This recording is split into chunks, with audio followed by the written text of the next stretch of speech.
Today, he leaves the safety of the known world behind. From above, the forest looks like an endless green ocean, silent and still. But down below, it is a labyrinth. He pushes deeper into the unknown. Where the trees are older, the shadows are darker. Every step takes him further into isolation. Here, the air grows heavy with danger. And in this untouched wilderness, you are never alone. Look, a massive reticulated python, basking in the silence. It is blindingly aggressive. One wrong move could trigger a lightning strike. A reticulated python, the longest reptile in Asia. This isn't just a snake. It is a vivid machine of pure muscle.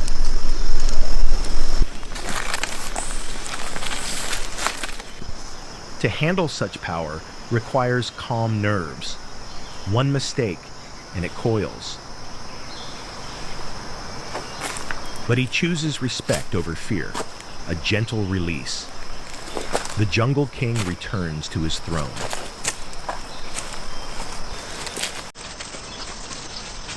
He estimated the python to be 2 meters long and weighed about 15 kilograms. The jungle floor is chaotic. To build here, he must bring order. He clears the ancient debris, revealing the stone skeleton beneath. The resource is right under his feet. The mountain provides. Rocks are scattered everywhere, like the bones of the earth. He doesn't need to go far, but he must be selective. He scavenges the slope, gathering loose stones into piles, organizing the chaos. Preparation is key. Before the first stone is laid, the ammunition must be ready. Now, the assembly begins.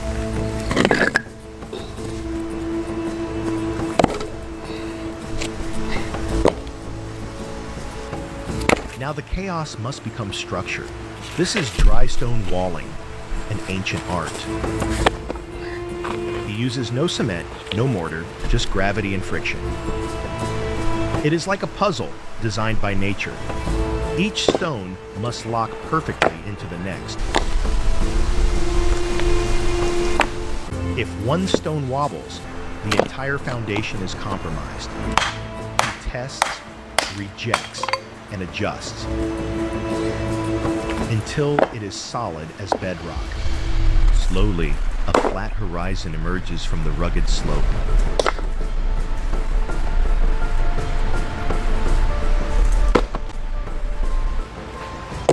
He extended the remaining part of the slab to form a larger flat surface. A very heavy and hard green stone. The stone wall creates the container. Now it must be filled.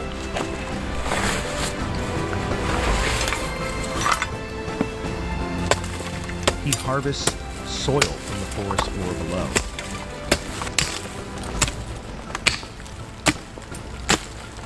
Shovel after shovel, throwing the earth into the void. Dust rises, muscles burn. This is brute force engineering.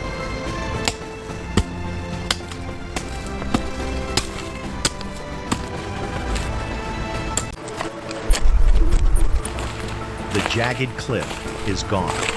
A solid foundation remains. The compacted earth is strong, but stone is eternal. He selects thin slabs of blue limestone, smooth, cool to the touch. These are not just rocks. They are natural tiles forged by time.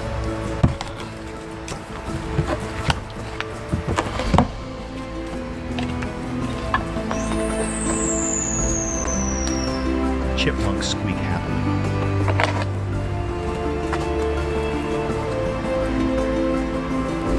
Now begins the giant mosaic. No two pieces are alike. He must read the geometry of each stone. envisioning where it belongs. It is a game of patience.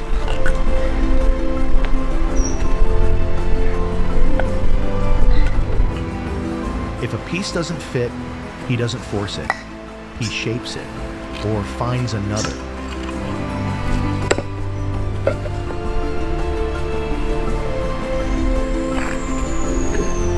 A wobbling stone is a failure. He adjusts the bedding, tapping them level. The rough floor becomes a smooth canvas. Impervious to mud, clean and beautiful. He has turned a wild cliff into a civilized patio.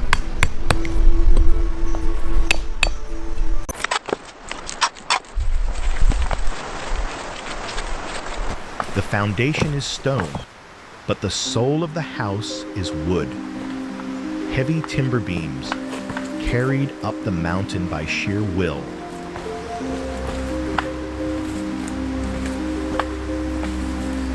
They arrive rough and silent, waiting for the craftsman's hand to wake them up.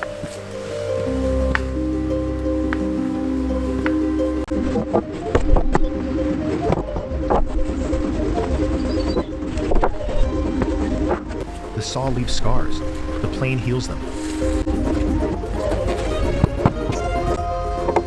With every stroke, the rough surface vanishes, revealing the golden grain hidden for decades. Smooth, warm, perfect.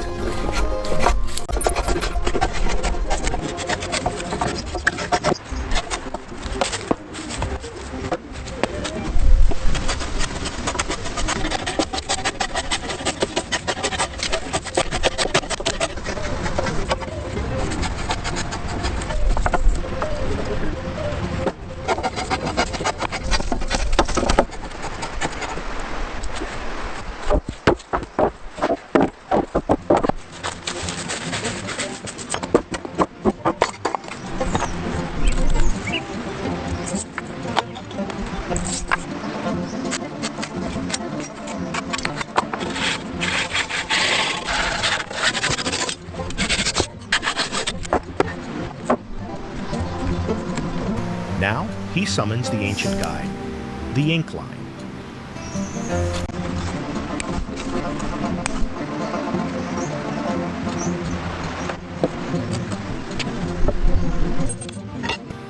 A taut string, dipped in black ink. Snap. A perfect straight line appears on the wood. No laser tools, no batteries.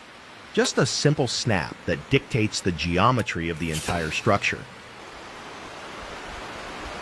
The frame requires more than just nails. It demands intelligence. He draws complex interlocking joints. These are knotted connections, designed to tighten as the wood dries. A puzzle that holds itself together against the wind.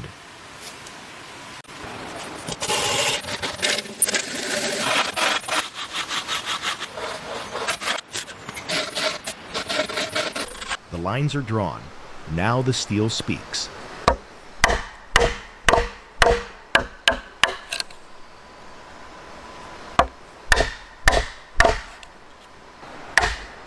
Chisel and mallet, the heartbeat of the carpenter.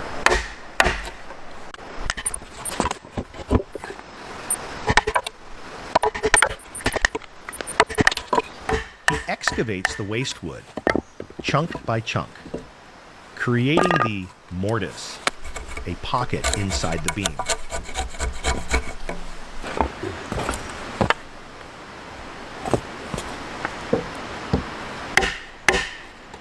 This requires surgical precision.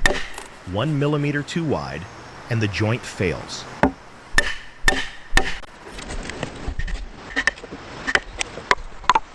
Fit must be tight. Friction alone will hold this house together for decades. He must read the grain. Fighting against it will split the wood.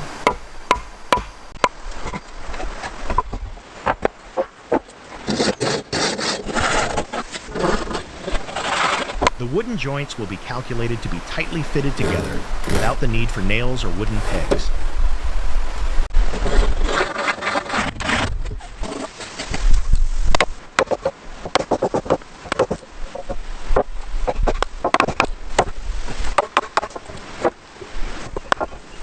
This is called a nuki joint. It looks almost like half of a bow tie.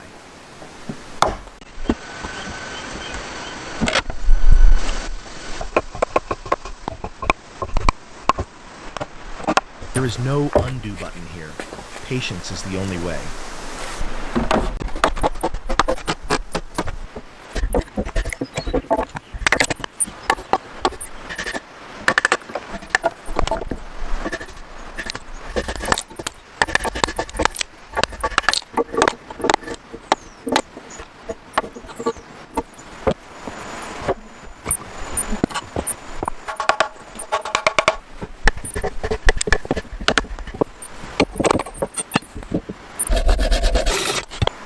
Assembly work will be more convenient with a large hammer.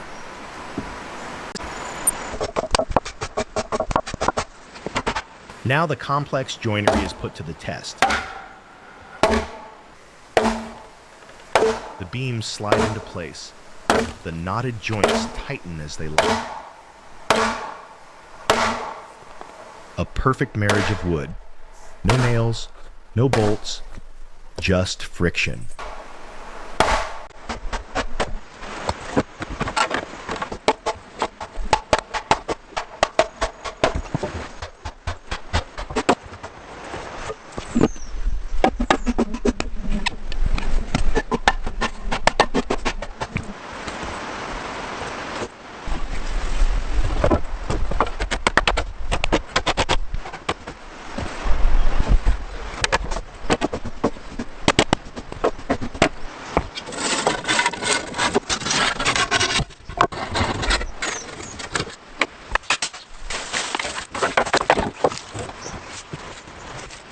The preparation is over.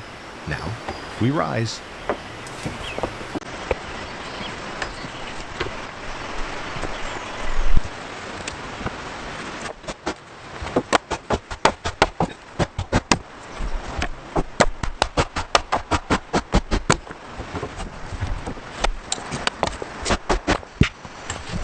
Finally, the purlins, the ribs home.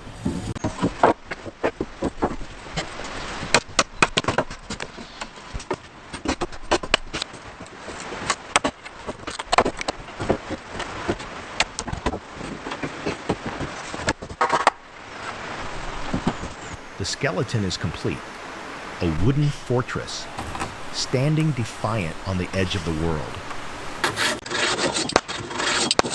The skeleton is strong. Now it needs skin.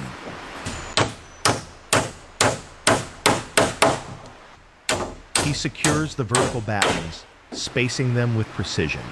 Every measurement matters.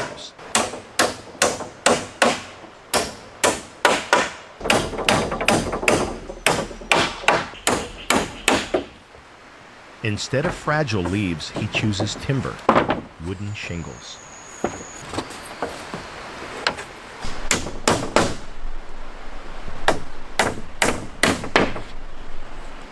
Layer by layer, he crafts a waterproof shield, like the scales of a dragon.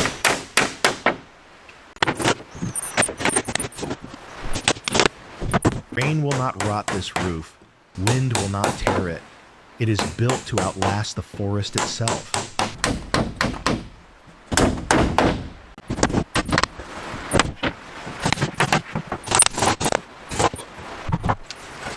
Roof keeps the rain out, but the walls keep the fear out.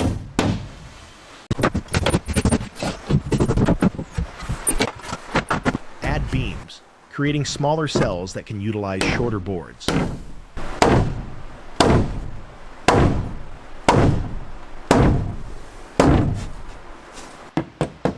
A smart choice. Water will run down the grain, never trapping rot. The remaining short planks of the roof will be used as walls.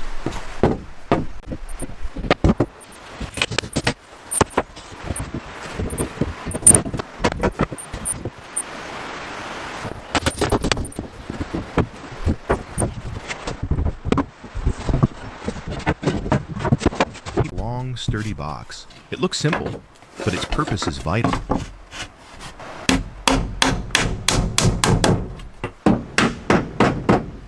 In the jungle, you never sleep on the ground. You must elevate.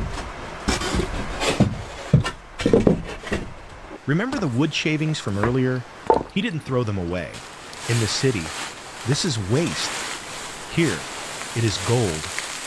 Nature's memory foam.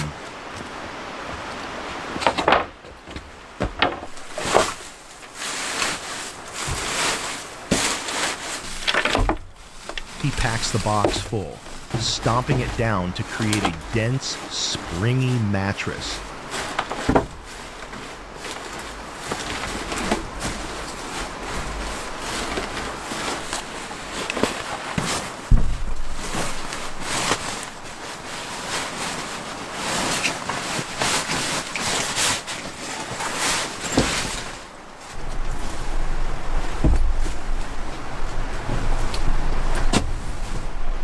Finally, a canvas sheet covers the filling, secured with wooden strips.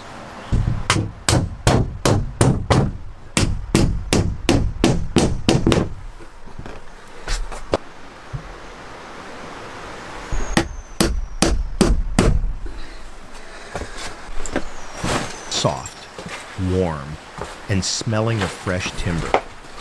He has turned a pile of scraps into a luxury sofa.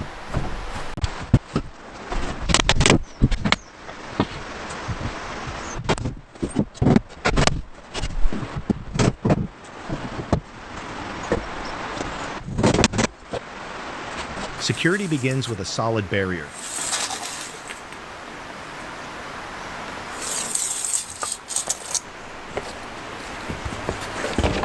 He joins two wide planks using horizontal battens. Simple, strong. A heavy shield against the elements.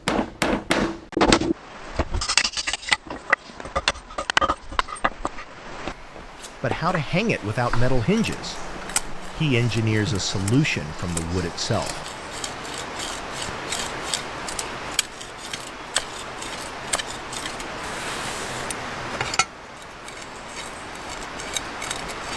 He crafts two anchor blocks, 10 centimeters each, chiseling a precise socket in the center.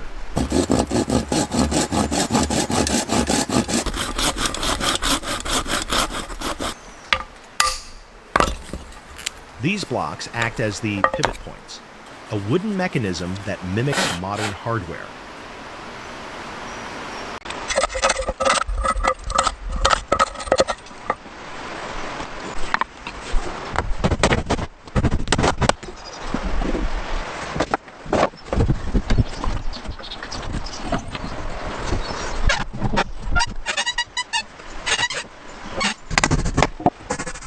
Living on the edge brings a breathtaking view, but also a constant danger. One slip could be fatal. He needs a perimeter.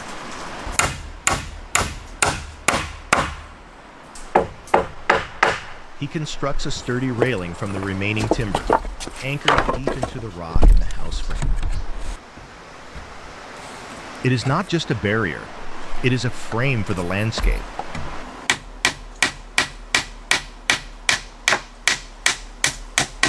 Secure, solid, and complete. The cliff is no longer a threat. It is a front yard.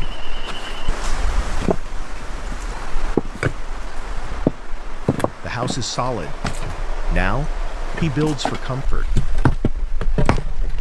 He finds curved branches. Nature has already done the bending for him.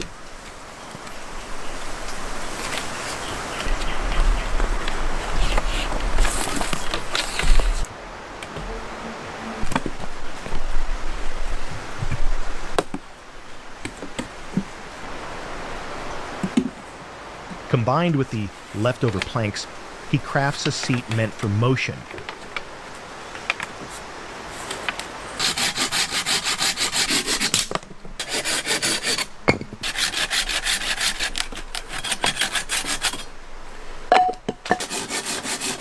Balance is key. If the curve is wrong, it will tip over.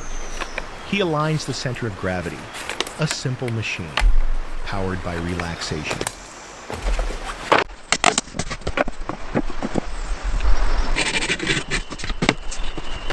back and forth, a gentle rhythm to match the wind.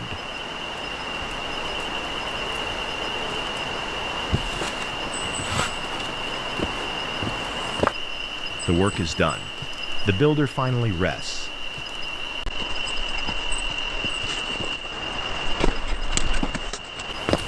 The sun sets. The jungle turns into a wall of darkness, but inside, there is light.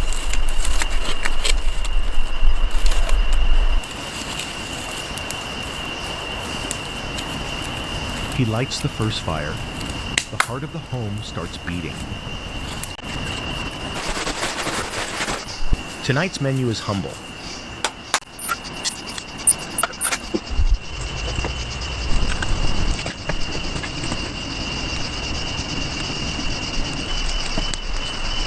Taro roots and fresh meat, roasted over open flames. No spices needed. The smoke and the hunger provide all the flavor.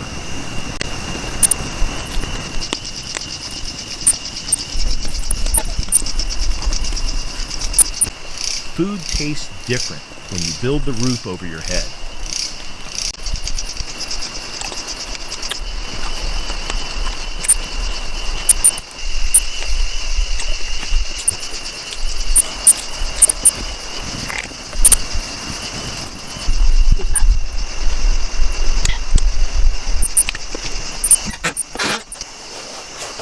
Outside, the wind howls.